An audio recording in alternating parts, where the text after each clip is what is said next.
Hello guys, कैसे हैं आप सब लोग। तो सीए फाउंडेशन का आज का हमारा ये जो वीडियो है, आज की हमारी ये जो क्लास है, वो है स्पेशली हमारा जो रिवीजन सीरीज चल रहा था इंडियन कॉन्ट्रैक्ट एक्ट का, उसका पार्ट नंबर 4 बराबर। तो जिन लोगों ने अब तक तीनों पार्ट नहीं देखे हैं उनको जरूर अब तीनों पार्ट्स देख लेने चाहिए। ठीक है, उसका लिंक जो है वो यहाँ पे भी मैं आपको डिस्क्रिप्शन के अंदर दे दूंगा, तो उस लिंक पर जाकर के आप लोग बहुत आराम से उन लेक्चर्स को देख सकते हैं। चलिए जी, तो आज का काम हम लोग शुरू करते हैं, बहुत फटाफट से स्टार्ट कर देते हैं। Rohit agreed to erect a plan for Roshan by 31 July 2019। Rohit further agreed to pay ₹1000 per month as damages in case of delay beyond the agreed date। बहुत सीधा सा है भाई, इस डेट से अगर डिले हुआ तो ₹1000 पर डे के हिसाब से वो उसको डैमेजेस पे करने वाला है। Now Roshan sues Rohit for ₹5000 being the actual loss caused to him as a result of delay of 3 months। अब कॉन्ट्रैक्ट ब्रेक हुआ लगता है। अब ब्रेक जिस वक्त में कॉन्ट्रैक्ट हुआ तो रोशन ने क्या किया, रोहित के ऊपर सूट फाइल कर दिया है, और वो है 5000 का जो एक्चुअल लॉसेज है, क्योंकि 3 महीने की देरी हुई है। तो नाउ आपसे पूछा गया कि भाई क्या डैमेजेस जो हैं वो होने चाहिए, कितना आप बताओगे और क्यों होने चाहिए। तो बहुत सिंपल सा पोर्शन है। देखिए, ये यहाँ पे मैंने आपको सिर्फ हिंट दे करके रखा है, समझिएगा कि पूरा आंसर ये नहीं है। पूरा आंसर आपको किधर से लेना है, ये पूरा आंसर आप लोगों को लेना है सेक्शन नंबर 74 से, जो बात करता है कि किस तरीके से यहाँ पे डैमेजेस हमारी रिकवर होने वाली है। ठीक है, तो अकॉर्डिंग टू सेक्शन नंबर 74 वो यहाँ पे एक्चुअल लॉस 5000 का रिकवर नहीं कर पाएगा। क्यों नहीं कर पाएगा, उसका रीजन बहुत क्लियर है। He can recover only maximum 3000। उसका रीजन है जो पहले से प्री डिसाइडेड डैमेजेस है, ₹1000 पहले से डिसाइड था, बराबर 3 मंथ्स लेट हुआ तो ₹3000 होता है। तो रूल हमारा क्या कहता है, वो यही कहता है कि एक्चुअल लॉस क्या हुआ और प्रॉमिस लॉस कितना है, विच एवर इज लेस ही आप लोग रिकवर कर सकते हो, उससे ज्यादा रिकवर नहीं कर सकते हो। पॉइंट आप लोगों ने पढ़ा हुआ है, तो इसीलिए 3000 मैक्सिमम अमाउंट रहेगा, उससे ज्यादा का रिकवरी नहीं हो पाएगा। यहाँ पे ये अपने को यहाँ ध्यान में रखना चाहिए, बराबर। ठीक है, तो क्लियर है एकदम पॉइंट। चलिए जी, नेक्स्ट पे आते हैं। छोटा Chhatri is a shopkeeper, he enters into a contract with Pappu pager the wholesaler for the supply of crackers worth ₹10 lakh, बराबर।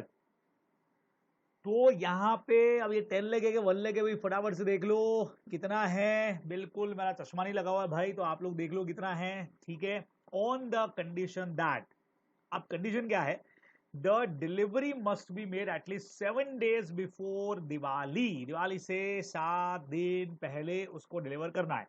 छोटा Chhatri also makes known to Pappu Pager that if he fails to deliver the cracker in the time, अगर भैया तुमने time पे supply नहीं किया, Chhota Chhatri is likely to suffer a loss of profit 50,000 which is expected to earn from the sale of crackers during Diwali season. बराबर, बहुत सही है। उसने पहले से ही बता दिया, देख भाई अगर तूने टाइमली डिलीवरी नहीं किया तो मुझे ₹50,000 का नुकसान हो जाएगा, दिवाली सीजन चली जाएगी। ठीक है, बट पप्पू पेजर ने सप्लाई किया उसको क्रैकर पटाखे 4th डे आफ्टर दिवाली। क्या करेगा भाई, दिवाला निकल गया उसका, तुमने उसको दिए ही नहीं है ना। Now Chhota Chhatri sue Pappu Pager for the loss of profit. अभी वो केस करना चाहता है, तो क्या सक्सीड करेगा? यस सर, बिल्कुल करेगा। बिकॉज स्पेशल डैमेजेस का हमारा रूल यही है कि पार्टीज अगर पहले से इंफॉर्मेशन पार्टी को दे दिया जाए, if known to the parties अगर है, तो उस केस में आप स्पेशल डैमेजेस का पैसा जो है वो रिकवर कर सकते हो, जैसा यहां पे किया गया। ये अपने को ध्यान में रखना चाहिए था, सिंपल सा हमारा पॉइंट। हाँ जी, हमारा नेक्स्ट क्वेश्चन क्या कहता है, Soorma Bhopali found a wallet in a restaurant. एक उसको पर्स वहां पे मिला है। He inquired of all the customer present there but the true owner could not be found. उधर नहीं मिला उसको true owner. He handed over the same to the manager of the restaurant to keep till the true owner is found। कि भाई जब तक owner नहीं आ जाता है तब अब तक अपने पास में आप इस पर्स को रखो। ठीक है, after a week he went back to the restaurant, वापस वहां पे गया होगा, and to inquire about the wallet. उसने पूछा उसको कि भाई साहब, मैनेजर भाई, क्या इसका कोई मालिक आएगा पर्स को लेने के लिए? Manager refuse to return it back to Surma Bhopali saying that it did not belonging to him. आप समझिएगा क्वेश्चन के अंदर क्या हुआ। After a week he went back to restaurant, उसने वॉलेट के बारे में पूछा कि भाई नहीं, मालिक को मिला है तो मुझे वापस कर दो, मुझे दे दो वो। मैनेजर ने उसको देने से मना कर दिया कि नहीं, तुम्हारा नहीं है, मैं तुमको क्यों दूं। तो अभी इंडियन कॉन्ट्रैक्ट एक्ट के हिसाब से बताओ, क्या सूरमा भोपाली ये मैनेजर से वॉलेट रिकवर कर सकता है क्या? तो मेरे ख्याल से प्रोविजन आप लोग को पता है ये बहुत अच्छी तरह से, नवंबर 19 का एग्जाम में आया हुआ क्वेश्चन है। इसके बाद से तो कोई अटेम्प्ट अभी तक हुआ ही नहीं अपना, बराबर। आफ्टर ट्रू ओनर सिर्फ फाइंडर ऑफ लॉस गुड्स जो है, जो ओनर माना जाएगा गुड्स का, जो सूरमा भोपाली है। तो बट ऑब्वियस है कि इसको मिलने वाली है चीजें। देख लेते हैं आंसर क्या कहता है, responsibility of finder of goods. Section 71 हमने लिख दिया यहाँ पे। फर्स्ट पैरा में इसका थ्योरी व्योरी जो कुछ होता है वो सब लोग आप लोग लिख देते हो, आप लोगों को आता है एन से लिखना। मैं खाली लास्ट की 2 लाइनें पढ़ रहा हूँ। थोड़ा फास्ट हम लोग वीडियो बना रहे हैं ताकि कम टाइम में आप लोगों को ज्यादा चीजें, ज्यादा मटेरियल यहाँ पे मिल जाए, ज्यादा टाइम भी आप लोगों का वेस्ट नहीं हो। In the light of the above provision the manager must return the wallet to सूरमा भोपाली, बराबर। Since Surma Bhopali is entitled to retain the wallet found against everybody except the true owner, है ना, कि ट्रू ओनर के बाद में जो फाइनर होता है वो बेस्ट गुड्स रखेगा, गुड्स के ऊपर अपने लीगल टाइटल्स रखेगा, तो उस बेस पे बिल्कुल ला सकता है, अपने को ध्यान में रखना चाहिए था। चलिए जी नेक्स्ट क्वेश्चन पे आते हैं। नेक्स्ट क्वेश्चन भी हमारा नवंबर 19 का क्वेश्चन है बच्चों। देखो क्या लिखा है। Mister Sonu Mal, a wealthy individual, provided a loan of ₹80,000 to mister Dattumal on 26 of Feb 2019। चलो भाई ठीक है, सोनू मल ने दत्तूमल को 80,000 ₹80,000 रुपीज का लोन दिया है।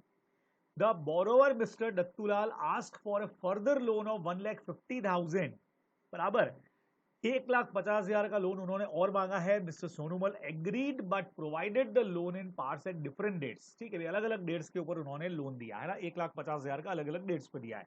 और 80,000 का तो ऊपर जो हमारा लोन का आपको डेट दिया है बच्चों, इसका मतलब मुझे ऐसा ऐसा लग रहा है कि कहीं ये एप्रोप्रिएशन पे तो क्वेश्चन नहीं है, बराबर। तो देख लेते हैं अभी कि ये क्वेश्चन हमारा जो है वो मेनली किस पर है। अभी अभी इसको चेक कर लेते हैं अपन। किधर गया अभी इसका, मैं कलर थोड़ा सा चेंज करना चाह रहा हूँ ताकि आप लोगों को अच्छे से ये दिखाई दे जाए। ठीक है, तो borrower Dattulal ask for further loan, एक और लोन मांगा है जैसा ऊपर लिखा गया 1,50,000 का, लेकिन अलग अलग डेट पे दिया है बच्चों। 1 लाख का जो लोन है वो दिया 28 फेब को, यानी पहला लोन 26 को दिया है, दूसरा लोन 28 को दिया है, और रिमेनिंग 50,000 जो है वो 3 मार्च को दिया गया है। 80 + 1 + 50। ठीक है, 10th ऑफ मार्च को mister Dattumal while paying off the part, अब 10 मार्च को उन्होंने वापस पे भी कर दिया, बहुत जल्दी जल्दी पे कर दिया भाई इन्होंने, तो लिए ही क्यों था फिर इतने से कम टाइम के लिए। चलो अच्छी बात है। पेइंग ऑफ पार्ट 75,000, पहला किस्त 75,000 का चुकाया। समझ रहे हैं आप, 80,000 + 1 लाख + 50,000 बराबर इतना लोन उनका 2,30,000 का टोटल अपना लोन इनका बनता है, बराबर 1 + 50 150 हो गए, और 80 हमने ऐड कर दिए यहाँ पे, तो 2,30,000 का लोन बनता है, जिसमें से 75,000 रुपए उन्होंने चुकाए। To mister Sonumal insisted that the lender should adjusted ₹50,000 towards the loan, last वाला मार्च वाला एडजस्ट करने को बोला है। यानी यहाँ पे 75,000 दत्तूमल ने यानी डेटर ने चुकाया, और क्या बोला, सर मैं आपको जो 75 दे रहा हूं उसमें से 50 तो एडजस्ट करना लास्ट वाले लोन के लिए जो पूरा 50 का है, ताकि वो लोन तो खत्म हो जाए, और बाकी आप करना 26 तारीख वाले लोन के लिए, यानी 25,000 आप एडजस्ट कर देना उस 80,000 के अंदर से। ठीक है, अब सोनूमल जो है वो ऑब्जेक्ट करते हैं कि this arrangement and ask the borrower to adjust in the order of debt of borrower of funds. वो कहते हैं नहीं भाई नहीं, ऐसा नहीं होगा, मैं तो इसको टाइम के हिसाब से एडजस्ट करूंगा। सबसे पहले 26 को तुमने लिया था, उसमें से पूरे 75,000 में उड़ा दूंगा, 80 में से 5 उसमें बाकी रह जाएंगे, और बाकी रिमेनिंग तुम्हारा 150 तो है ही है। ठीक है, तो अब जिसने ये प्रोविजन नहीं पढ़ा हुआ है अप्रोप्रिएशन ऑफ पेमेंट वाला, वो तो कहेगा सर क्या फर्क पड़ता है, सर पैसा तो आ ही रहा है, किधर से एडजस्ट कर लो। लेकिन जिसने अप्रोप्रिएशन ऑफ पेमेंट पढ़ा हुआ है, टॉपिक पढ़ा हुआ है अच्छी तरह से, आपके परफॉर्मेंस वाले चैप्टर में, भाई जिसने नहीं पढ़ा हो तो जाके ढंग से पढ़ लेना, उसके हिसाब से अब क्वेश्चन है ये पूरा का पूरा। आपको क्या डिसाइड करना है, सबसे पहले दत्तूमल का जो कंटेंशन है, जो उनका आर्ग्यूमेंट है कि नहीं मैं तो ऐसा एडजस्ट नहीं करूंगा, हाँ नहीं इन्होंने वो दत्तूमल का पूछा है, ओके ठीक है, दत्तूमल जो है वो यहाँ पे करेक्ट है कि नहीं है, एक तो ये चीज आपसे पूछ ली। सेकंड नंबर, अगर आपका आंसर क्या होता, अगर borrower does not, borrower insist नहीं करता, वो तो सीधा 75,000 पकड़ा देता, तो फिर हमारे लेंडर भाई साहब क्या कर दे। और what would be mode of adjustment appropriation of such part payment in case, अगर दोनों में से कोई एक दूसरे को इंसिस्ट नहीं करता तो क्या करना है। मेरे हिसाब से बच्चों आप लोगों को प्रोविजन ध्यान में है, सबसे पहले डेटर्स का एक्सप्रेस इंडिकेशन, फिर इंप्लाइड, दोनों नहीं हो तो फिर क्रेडिटर अपनी मर्जी से करेगा, और वो भी कुछ नहीं सोचे तो फिर लॉ के हिसाब से करेंगे, फीफो मेथड टाइमिंग के हिसाब से। ये प्रोविजन आप लोगों को याद होना ही होना चाहिए, क्या कहते हो। तो यहाँ पूरा प्रोविजन समझा है, देखो आपको ज्यूरिडिकल पार्ट पूरा समझा दिया है, तो मैं सीधा सीधा फर्स्ट पॉइंट पे आता हूं।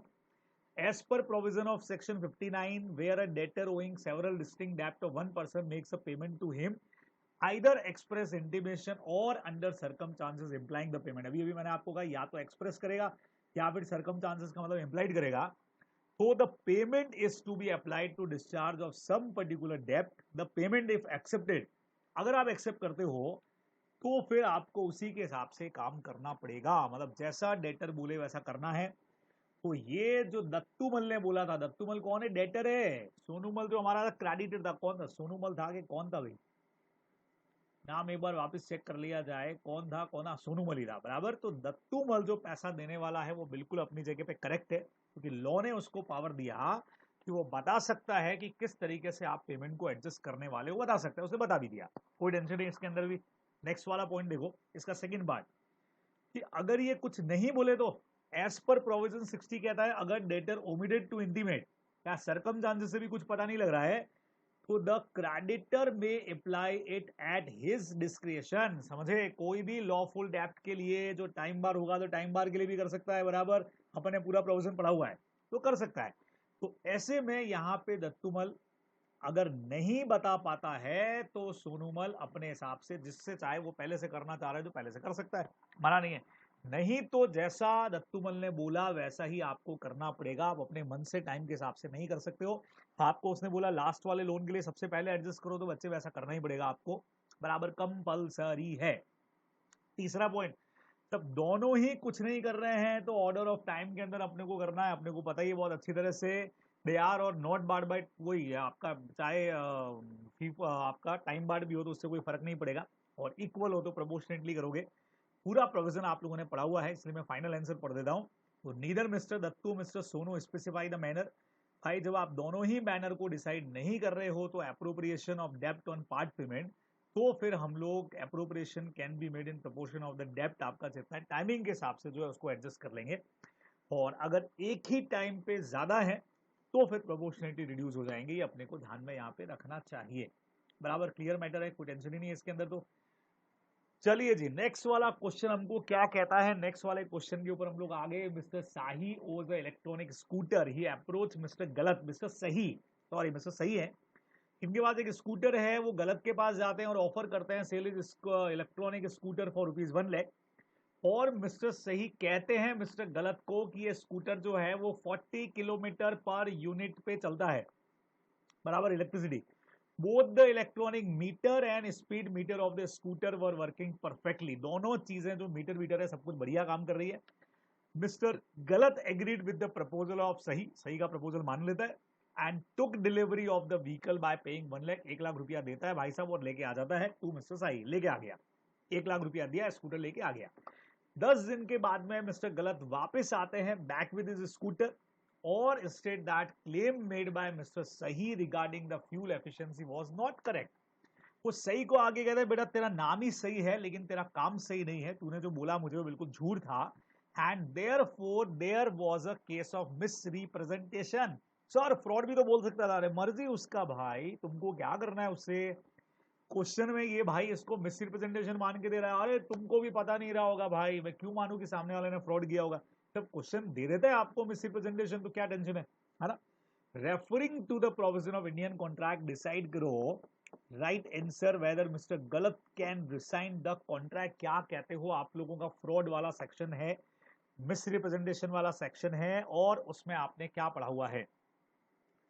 सामने वाला अगर पता लगा सकता था और उसने नहीं लगाया, डिस्कवरिंग द ट्रुथ के चांसेस उसके पास में थे और उसने अगर नहीं किया तो फिर आप कॉन्ट्रैक्ट कैंसिल नहीं कर पाओगे। देखो शुरुआत में इन्होंने मिस रिप्रेजेंटेशन का डेफिनेशन दे दिया क्योंकि क्वेश्चन मिस रिप्रेजेंटेशन का है तो देना पड़ेगा। फिर सेकंड पैरा में लिखा कि party whose consent was caused by fraud और misrepresentation may if thinks fit insist that contract shall be perform. अपना पुराना पॉइंट कि भाई जैसा आपने प्रॉमिस किया था वैसा परफॉर्म करके तो आप ऐसा कर सकते हो। If such consent was caused bye miss representation of fraud, ये हमारी मेन लाइन है। ये तो एग्जाम में बच्चों, एग्जाम में एक तो ये पैरा पक्का लिखना है, इसका अगला पैरा नहीं लिखोगे तो भी चलेगा और बाकी का आंसर तो अपने को लिखना ही है। ठीक है, मेन लाइन ये है, ये वाला पैरा जो सबसे मेन पैरा है इसका आंसर का। देखो if such consent was caused by misrepresentation or by fraud, the contract is not voidable if the party whose consent so caused, जिसका कंसेंट लिया, वो डिस्कवर कर सकती थी ट्रुथ को ऑर्डिनरी डिलीजेंस से। यहाँ पे टेस्ट ड्राइव ले लेते भाई साहब, चला के देखना ही तो है, फ्यूल पता लग जाता ना। इधर गलत ने अपने नाम के हिसाब से गलती कर दी, देखा ही नहीं। इन दिस सिचुएशन, अच्छा electronic meter, speed meter perfect है, क्वेश्चन में दे दिया है, तो गलत बहुत आराम से चीजों का पता लगा सकता था, नहीं लगाया तो सर कॉन्ट्रैक्ट वॉइड नहीं है और वो कॉन्ट्रैक्ट को कैंसिल भी नहीं कर पाएगा। एकदम सीधा सीधा सा क्वेश्चन है, बहुत आराम से आप लोग कर सकते हो, ठीक है, कोई टेंशन नहीं। नेक्स्ट पे आ जाऊं, एकदम सुपर फास्ट पढ़ रहे हैं अभी हम लोग, सुपर फास्ट पढ़ रहे हैं बिकॉज रिवीजन वीडियो है। मैं मान के चल रहा हूं कि सब टॉपिक्स आप लोगों ने पढ़े हुए हैं, तो फटाफट सुपर स्पीड में मेरे साथ रिवीजन कर लो। यस बच्चों, चालू पांडे एंड जेठा, यस चालू पांडे एंड जेठा, जान गए आप इन दोनों लोगों को, तारक मेहता का उल्टा चश्मा से अपने ले लिए। Two friend went to a pub to celebrate the success of चालू's purchasing a new limited edition car. ठीक है भाई, आफ्टर 5 ड्रिंक्स, 5 ड्रिंक लगाने के बाद में चालू जो है वो भाई साहब वो सेंस में नहीं है।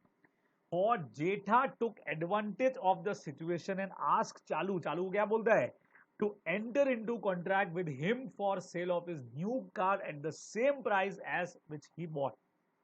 पिला विला देता है भी उसको बहुत। और 5 पैग अंदर जाने के बाद चालू भाई साहब चालू हो जाता है, एकदम सुध-बुध उन्होंने खो दिया। जेठा ने फायदा उठाया, उसने बोला बेटा एक कॉन्ट्रैक्ट में एंटर करते हैं अपन, ये जो नया कार तू खरीद के लाया ना, जिसका अभी लिमिटेड एडिशन वाला तू कॉन्ट्रैक्ट जिसके लिए सेलिब्रेट करना है, वो मुझे तू जिस प्राइस में तूने परचेस किया उसी में मुझे भी सेल कर देगा। ठीक है, चालू भाई साहब रेडी हो गए, पी रखा इन्होंने तो रेडी हो गए, साइन द एग्रीमेंट, एग्रीमेंट भी साइन कर दिया। Jetha was ready to pay the same price as the car was a limited edition and was not available. अच्छा जेठा ने क्यों किया होगा ये, वो कह रहा है भाई फोगट में लिखवाऊंगा तो कॉन्ट्रैक्ट वैसे वैलिड नहीं होता है, कंसिडरेशन तो देना चाहिए। और मार्केट में चूंकि लिमिटेड एडिशन है, समझो बात को, स्पेशल एडिशन है और कहीं मिल ही नहीं रहा है उसको, इसलिए उसने ऐसा कर दिया। Other day Jetha handed over the cheque, Jetha उसको चेक देता है और उसको बोलता है भैया कार का चाबी लाओ, ये लो पकड़ो चेक लाओ की। अब तक हमारे जो चालू भाई साहब हैं ये अपने वो 5 ड्रिंक के नशे से बाहर आ चुके हैं। ठीक है, तो अब आपको हमने पूछा सर बताओ इसका नेचर वेचर क्या है, तो बच्चों आपका एकदम बेसिक वाला क्वेश्चन है, याद करो। हम लोगों ने पढ़ा हुआ है कि अनसाउंड माइंड पर्सन में कॉन्ट्रैक्ट का कैपेसिटी नहीं होता है, माइनर अनसाउंड माइंड पर्सन और disqualified by law. Unsound mind person की कैटेगरी में ड्रंकन को भी हमने इंक्लूड किया है, ध्यान में आया आपको, ल्यूनेटिक को भी किया है, ड्रंकन पर्सन को भी किया है हमने। तो वही कंसेप्ट यहाँ पे है, वही प्रोविजन हमने यहाँ पे लिखा हुआ है, मुझे ज्यादा बताने की जरूरत नहीं है। प्रोविजन पूरा आप लोग अब लिख सकते हो, अब इस लेवल पे मुझे प्रोविजन बताने की आपको जरूरत भी नहीं है। इडियट जो अपना है और प्लस ड्रंकन पर्सन है, ल्यूनेटिक है, ये तीनों पॉइंट्स आप लोग लिखते ही हो। ठीक है, तो कॉन्ट्रैक्ट जो इन्होंने एंटर किया वो बिल्कुल भी वैलिड नहीं होने वाला है, क्योंकि अनसाउंड माइंड, अच्छा अपने का सर माइंड का सिचुएशन, जिस वक्त में कॉन्ट्रैक्ट किया वो अनसाउंड माइंड पोजीशन के अंदर था, और ऐसे पर्सन के साथ अगर डीलिंग किया जाए तो अपन जानते हैं कॉन्ट्रैक्ट वैलिड नहीं होता है, सिंपल सी बात, इनमें कैपेसिटी नहीं है। ठीक है, नेक्स्ट पे आ गए अपन बच्चों, नेक्स्ट पे हमारे पास में चिंकी मिंकी है, Chinki and Minki. Chinki offer to sell his house to Minki for ₹5 crore, Minki accept कर लेती है ईमेल के थ्रू।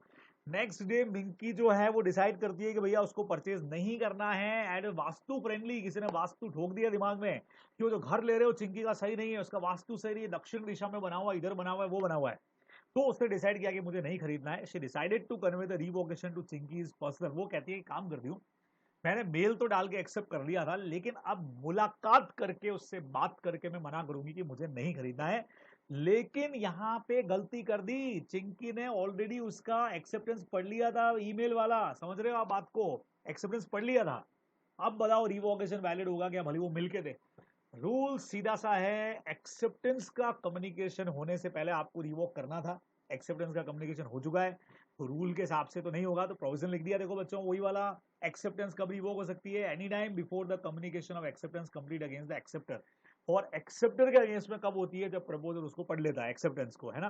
तो ईमेल वो पढ़ चुकी है, containing the acceptance is already read by the Chinki, इसलिए मिंकी यहाँ पे रिवोकेशन जो है वो नहीं कर पाएगी, उसका रिवोकेशन वैलिड नहीं होगा, ये आपको इधर ध्यान में रखना चाहिए, सीधा सीधा सा हमारा प्रोविजन है।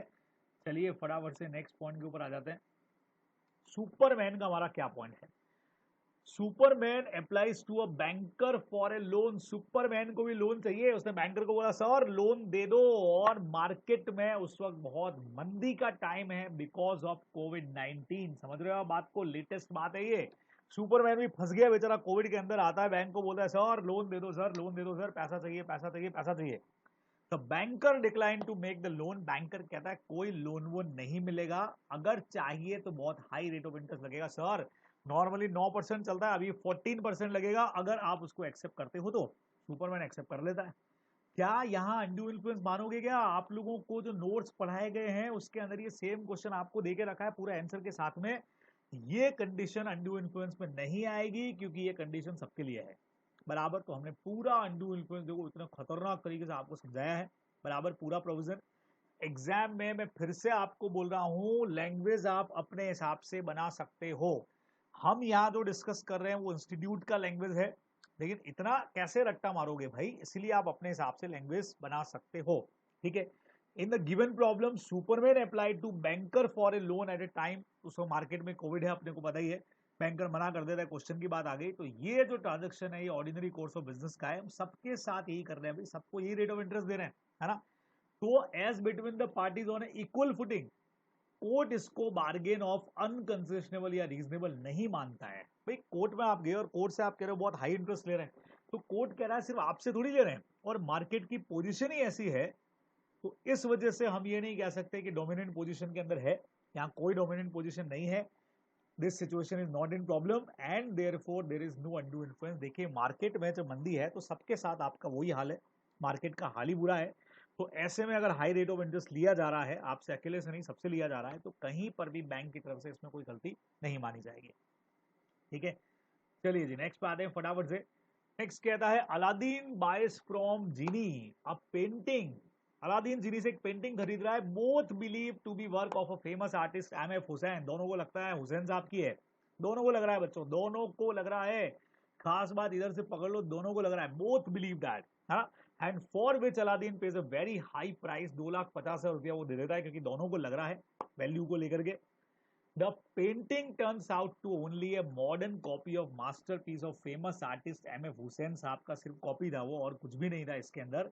Discuss the validity of the contract, आपको बोला जहां दोनों पार्टीज अगर बिलीव करती हैं किसी गुड्स की क्वालिटी को लेकर के बराबर, ये देखो क्वालिटी को लेकर के किया, सब्जेक्ट मैटर को लेकर के, तो बहुत रूट में चीज है, तो it is a matter of बायलिटरल mistake, और इसीलिए ये एग्रीमेंट जाएगा वॉइड एब इनिशियो। एक चीज बच्चों ध्यान रखो, आप लोग अक्सर लिख देते हो the contract is void, number कटेंगे पक्का कटेंगे, कॉन्ट्रैक्ट वॉइड कहां है, ये तो एग्रीमेंट वॉइड होता है, बायलिटरल मिस्टेक में एग्रीमेंट वॉइड होता है।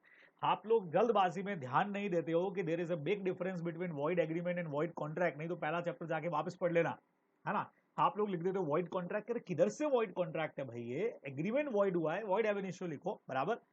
तो ये अपने को इधर ध्यान में रखना चाहिए था। चलो भाई चलो नेक्स्ट क्वेश्चन, 2-3 क्वेश्चन अपने पास बचे हुए हैं, फटाफट से खत्म करेंगे इसको। आइए, हाँ जी, Dharmveer entered into agreement where Dharam will be eligible to grow crops on Veer's land and it was leased to him by Veer for 5 years term। अच्छा, एग्रीमेंट में जाते हैं, Dharm will be eligible to grow crops on Veer's land, यानी वीर जो है ये भाई साहब जमीन का मालिक है, भाई मालिक ही है, धर्म ने उसको लीज के ऊपर लिया 5 साल के लिए। लीज टाइम के अंदर जो लैंड है वो एडवर्टाइज होती है गवर्नमेंट ऑफ हरियाणा की तरफ से। लैंड का ऐसा क्वेश्चन आपने किया है बच्चों, लैंड का रेवेन्यू बनता है 2 लाख रुपया का कोई बनता है, तो वीर की तरफ से पे करना है क्योंकि वीर जमीन का मालिक है, और अगर ये ड्यूज क्लियर नहीं हुए तो जमीन बेच दी जाएगी रेवेन्यू लॉ के हिसाब से, है ना।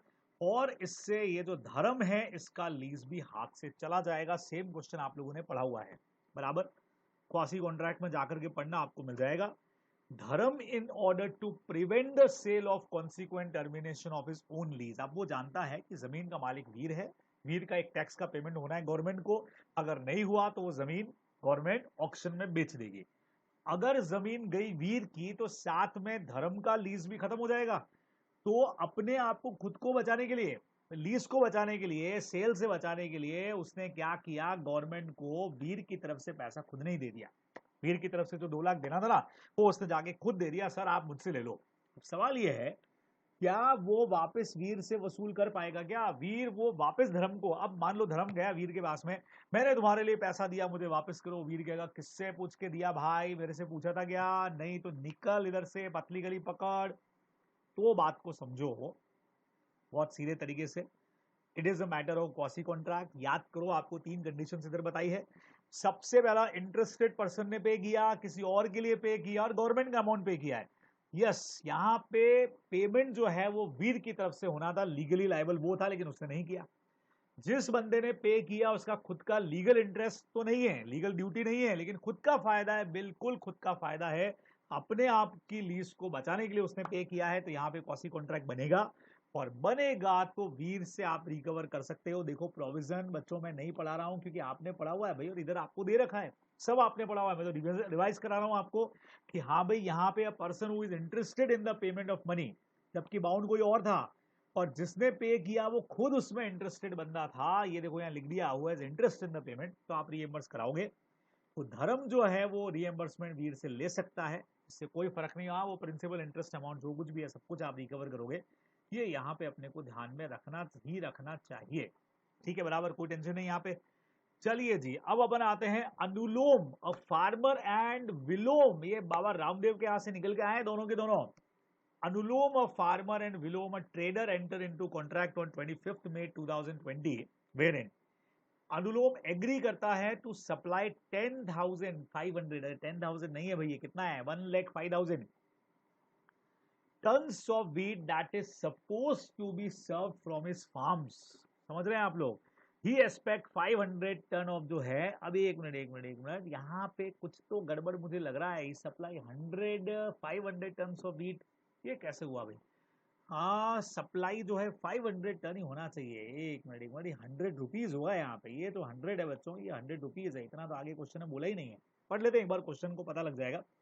To supply 500 ton of wheat that is suppose to be serve from his farms, he expected 500 ton of wheat in his farms. इसका मतलब 500 में से 100 सप्लाई करने की बात हो रही है। कुछ तो गड़बड़ किया है मैंने यहाँ पे क्वेश्चन लिखने में। आगे पढ़ लेते हैं ना, पता लग जाएगा। ठीक है, at the rate of 100 kg। ठीक है, to Vilom strictly within 2 days from the date of contract. Okay, पहले यहां तक का क्वेश्चन समझ लेते हैं, बहुत सीधा सा है।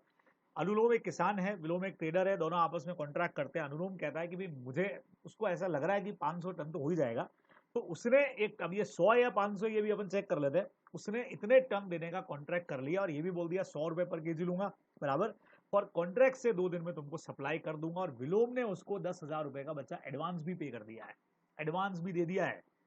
But suddenly the other day there was a, क्या हो गया समझ में आया? कुछ टिड्डी दल का अटैक हो गया। टिड्डियां अभी घूम रही थी ना अपने इधर, टिड्डियों का अटैक हो गया ऑन द फार्म्स ऑफ अनुलोम, और उसके लिए अगले 2 दिन में डिलीवर करना पॉसिबल ही नहीं है सर। क्या कर सकते हैं सर, टिड्डियों का हमला हो गया है।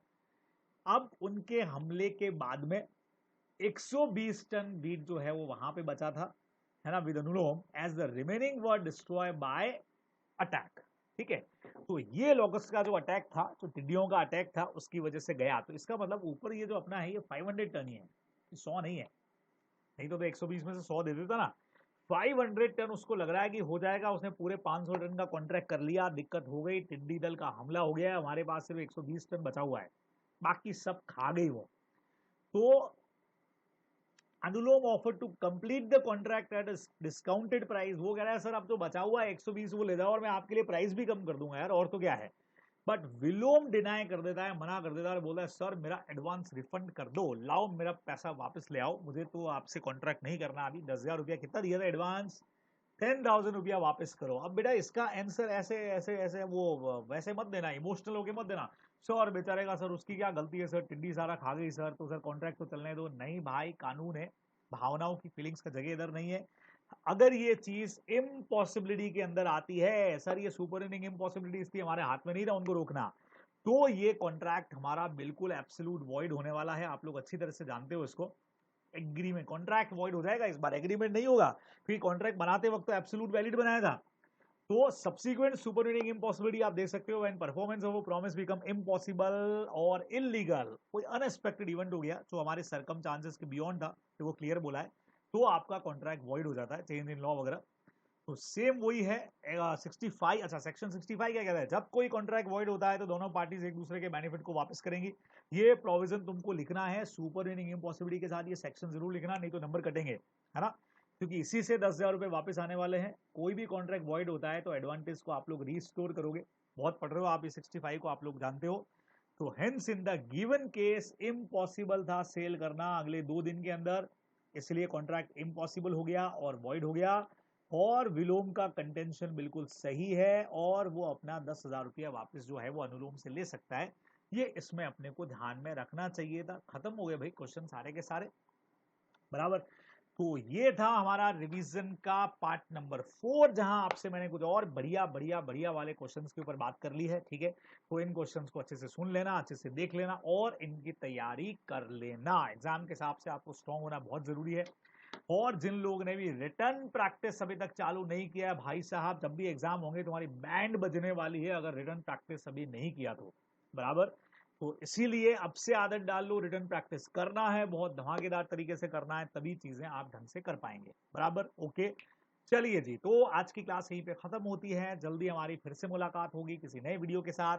तब तक ओके, बाय बाय, टाटा, अपना ख्याल रखिए, पढ़ते रहिए, मिलते हैं फिर, बाय बाय।